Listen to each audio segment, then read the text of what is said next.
Dopamine, since I'm trying to be quick, I'll just go ahead and go through it. For the new people, dopamine is a neurotransmitter in the brain, and it is responsible for motivation, okay?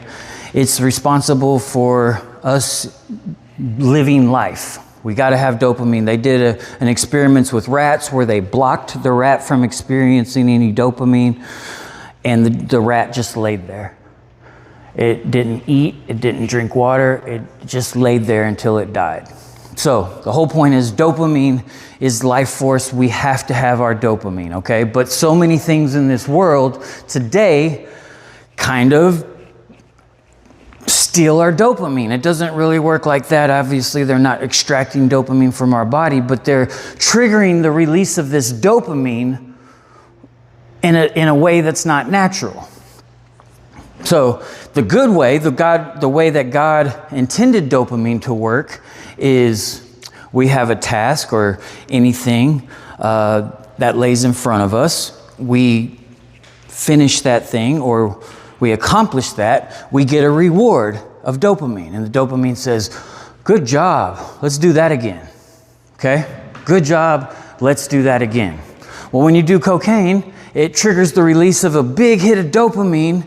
And because there wasn't a lot of effort into obtaining that dopamine, it says, yeah, let's do that again.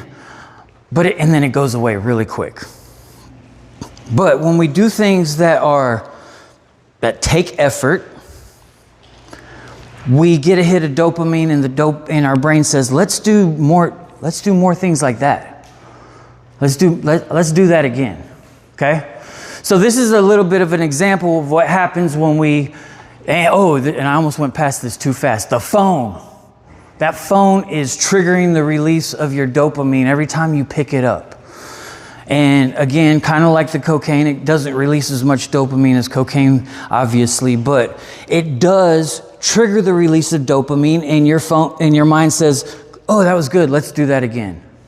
Which is why our phones are so dang addicting. There's science behind it. Don't feel bad. And if you're not addicted to your phone, come see me after and let me know what you're doing. Seriously. Maybe I can pass it around to other people. If I didn't have work, I would definitely be falling in that category. Luckily, work keeps me pretty busy. Do they know why the phones are addicting? Yeah. So all the lights on the phone, they've figured out that the blue especially, but the blue LED lights trigger the release of dopamine. And also all the apps that you use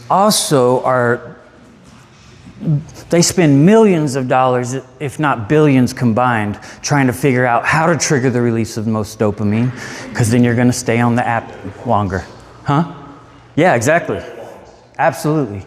Absolutely. So this is a little diagram of kind of what happens if you have too much of the wrong. The cell's normal number of receptors is full of dopamine, so a go signal is being transmitted to the receiving cell. In other words, the receiving cell can hear the message. The reward circuitry can hear it. While in this case, the number is low, only a couple. This is what happens in all addictions. The D2 receptor is the type of dopamine receptor that actually crashes. That may not be interesting, but I need to mention that. Now with overstimulation, the dopamine will overflow into the synapse. The receiving nerve cell says, enough, I can't handle all this dopamine. It's like someone screams at you and you cover your ears. Well, nerve cells accomplish this by getting rid of their dopamine receptors. Okay.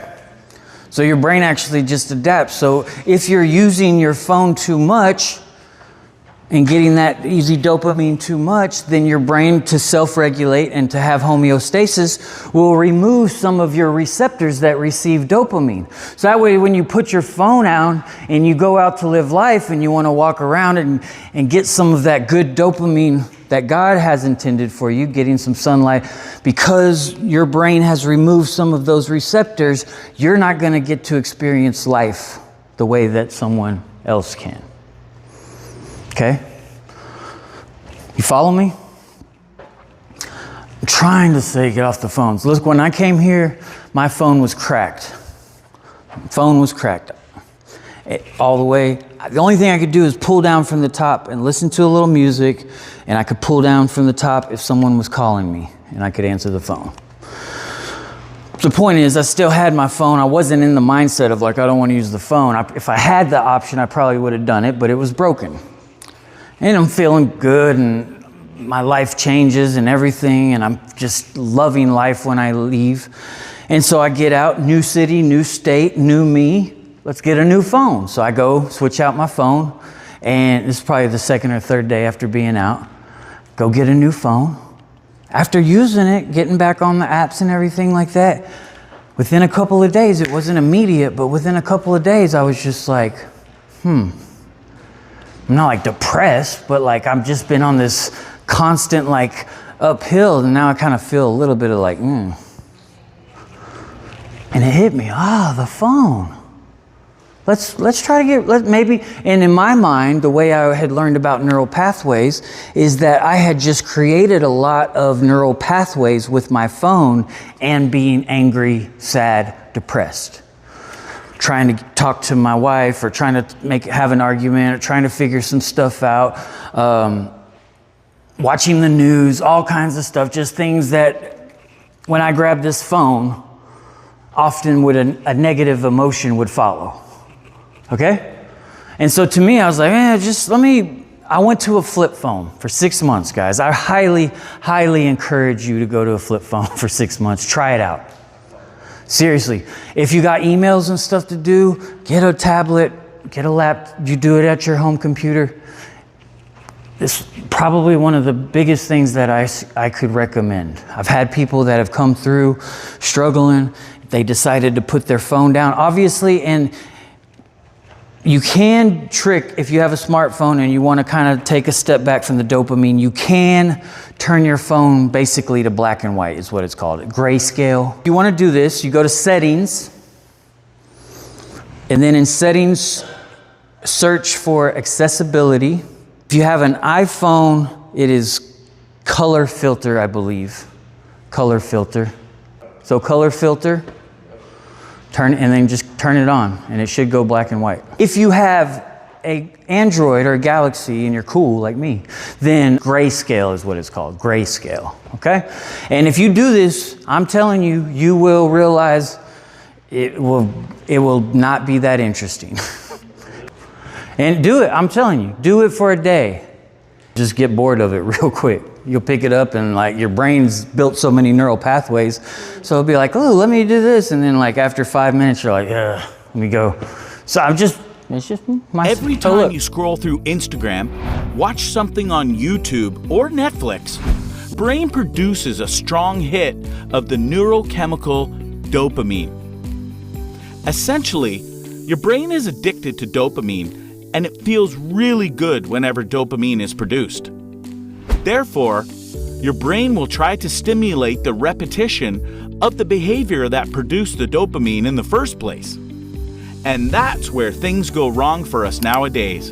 In other words, you scroll through Instagram once and your brain produces dopamine. Before you know it, your brain is signaling you to go back to Instagram because it knows it will get a new hit of dopamine again.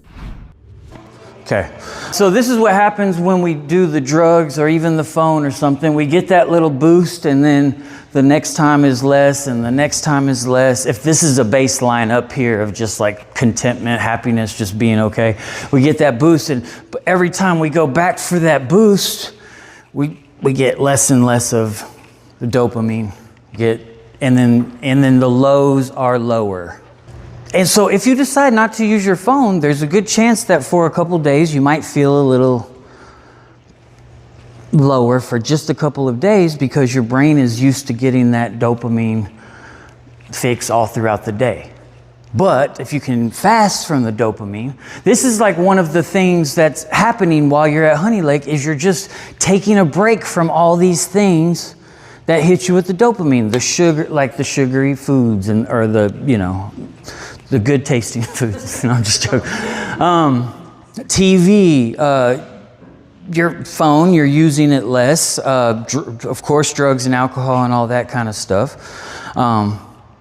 But it's called dopamine fasting is what it is. Let's see, I don't remember what this video is. Let's see. Oh, and this, I would like for y'all to pay attention to a couple of the words he says, and I want to see if y'all can tell me what you're already doing that There are he talks. downsides to dopamine. When you use cocaine or alcohol or marijuana, all of those have the rewarding effect of dopamine to push on the pleasure buttons in your brain. But the more they push on the dopamine centers, the more they sort of wear them out, and then you need more and more to feel anything at all. So if you're smoking, if you're vaping, if you're doing any of those other drugs, do whatever you can to stop that. And one supplement strategy is N-acetylcysteine. It seems to really help people decrease their cravings, low dopamine, and can be incredibly helpful. Supplements can boost dopamine, especially L-tyrosine, which is the amino acid building block for dopamine. L-theanine can be helpful. Curcumins have been found to be helpful, and EPA, omega-3 fatty acids. You can boost your own dopamine. All those things are in y'all's vitamins that you're taking. Your omega-3s, that's why they're having you take omega-3s. The NAC or whatever has the N-acetylcysteine. It also has L-theanine. It has all the things. So, dopamine cannot break the blood-brain barrier, which means that it can only be produced from within the brain. So the nutraceuticals can give you the building blocks, like he said. It's starting to give you all the things that you need for your brain to be able to produce more dopamine. All right, one of the main reasons why you feel so much better when you leave Honey Lake is you've begun, you're not there, you're not finished, you're gonna feel like you're great and fixed, but you've begun the process of returning to a healthy baseline. You're getting your dopamine production being restored to normalcy, which is helping you start to experience life in a positive way. And dopamine fasting is one of the main reasons why, it's up there. That's one of the main reasons why you're feeling so much better. That's one of the main reasons why you're feeling so much better.